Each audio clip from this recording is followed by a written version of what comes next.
आज मैं वियतनाम जा रहा हूँ। पिछले 20 सालों में पहली बार ऐसा हुआ जब मेरी बीवी थोड़ी अनकंफर्टेबल हो गई। पूछने लगी कैसे जा रहे हो? जाहिर सी बात है फ़्लाइट से जा रहा हूँ। फिर पूछी वो एयरलाइंस कौन सा है? मैंने कहा वेट जेट है। खैर आने वाला एयरलाइन तो मेरा एयर इंडिया है, वो उसने पूछा नहीं, मैंने बताया नहीं।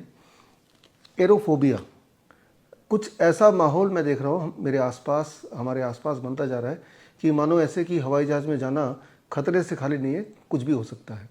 इस तरह का माहौल, इस तरह का एक भय लोगों के दिमाग में, दिलों में महसूस कर पा रहा हूँ। तो इस बारे में थोड़ा सा बात करने की आवश्यकता है। जाहिर सी बात है, जो अभी एयर इंडिया का जो प्लेन क्रैश हुआ, उसके वीडियोज़, उसके टीवी में अलग अलग तरह से न्यूज़ लगातार जो चल रहे हैं, उसके वजह से दिल में एक डर आना स्वाभाविक है। अनयूजुअल घटना थी और ऐसी घटना नहीं होनी चाहिए, लेकिन अगर ये घटना बार बार बार बार बार बार बार बार दिखाया जाएगा तो दिल में एक डर हवाई जहाज़ के लिए बैठ ही जाएगा।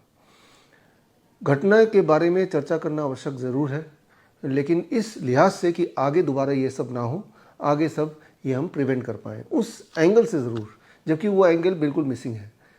एक एंगल जो समझ आ जाना चाहिए, पूरे देश का जो एविएशन सेक्टर उसको कंट्रोल करती है airport authority of India, AAI, जो सारे जितने भी हमारे 130 एयरपोर्ट्स हैं और जितनी भी फ़्लाइट्स हैं, सारी आने जाने का पूरा शेड्यूलिंग, सारा कुछ मैनेज करने का काम all airport authority of India का काम है। और इसमें जो total number of strength position, जितने लोग मैन पावर की ज़रूरत है, वो है करीब 25,000। लेकिन इम्पॉर्टेंट बात यह है कि क्या 25,000 लोग हैं? अभी 25,000 की जगह सिर्फ 15,000 लोग ही मैनेज कर रहे हैं, यानी कि अबाउट 10,000 वैकेंसीज यूं ही पड़ी हुई हैं। यानी कि हर 100, जहां पे 100 लोगों की ज़रूरत है, वहां 60 लोग ही काम कर रहे हैं। जाहिर सी बात है कि 100 लोगों की ज़रूरत पर अगर वहां 60 लोग काम करेंगे तो उनके काम करने में गलतियां हो ही सकती है। तो अगर इस तरह की गलतियों को दोबारा ना हो, इस बात का ध्यान रखना हो, या इस तरह की दुर्घटना ना हो, तो सबसे पहले तो जो खाली वैकेंसीज़ हैं, जो कि 40% are the vacancies, total vacant positions हैं, उन्हें भरना चाहिए। इस पर कोई भी मीडिया बात नहीं कर रहा। मीडिया सिर्फ ये दिखा रहा है कि कितना भयानक, कितना डरावना वो सीन था, उस पर मीडिया बात कर रहा है। तो ऐसे वीडियोज़ देखने से हमें बचना चाहिए।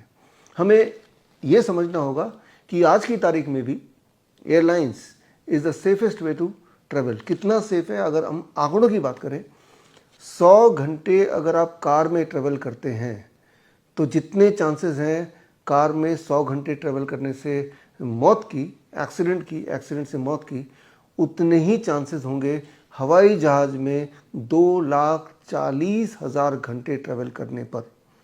यानी कि 2,40,000 घंटे अगर हवाई जहाज़ में यात्रा करेंगे, तब आपके मरने के चांसेस हवाई जहाज़ के एक्सीडेंट से जितने होंगे, उतना ही मरने के चांसेस हैं अगर आप कार में 100 घंटे ट्रेवल करेंगे तो। So that is a comparison.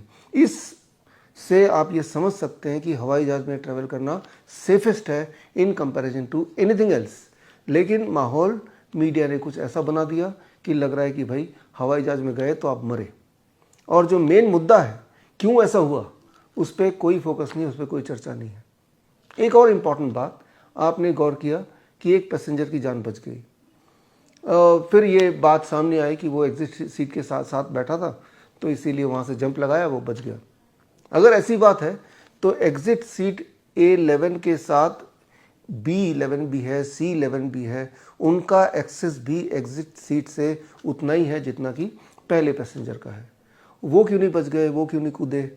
यहाँ पे थोड़ा बहुत एक साइंस समझना पड़ेगा। ये सारे हमारी अनुमान ही है, इमेजिनेशन ही है, कि जब भी इंसान को ये लगने लगता है कि वो मरने वाला है, अगर ये एहसास हो जाए, तो तब उसके बॉडी का ऑटोनॉमिक सिस्टम स्विच ऑन हो भी सकता है, हो जाता है। इसे कहते हैं fight, flight, freeze, fawn system. यानी कि वो अपनी जगह पे फ्रीज होकर रह जाता है, वो किसी भी एक्शन को करने लायक नहीं रह जाता।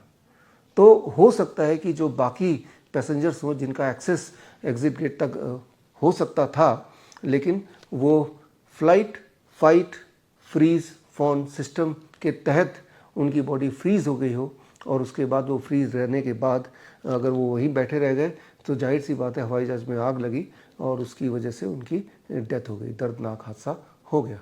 तो खैर इस तरह के हादसे से हमें सबक लेना चाहिए और फिर हमें आगे बढ़ना चाहिए। All the best, thank you, जय हिंद। लाइफस्टाइल डिजीज हो या इन्फेक्शियस इलनेस, कॉस्मेटिक्स हो या पेन मैनेजमेंट, घर पर ही बनाएं अपनी दवा।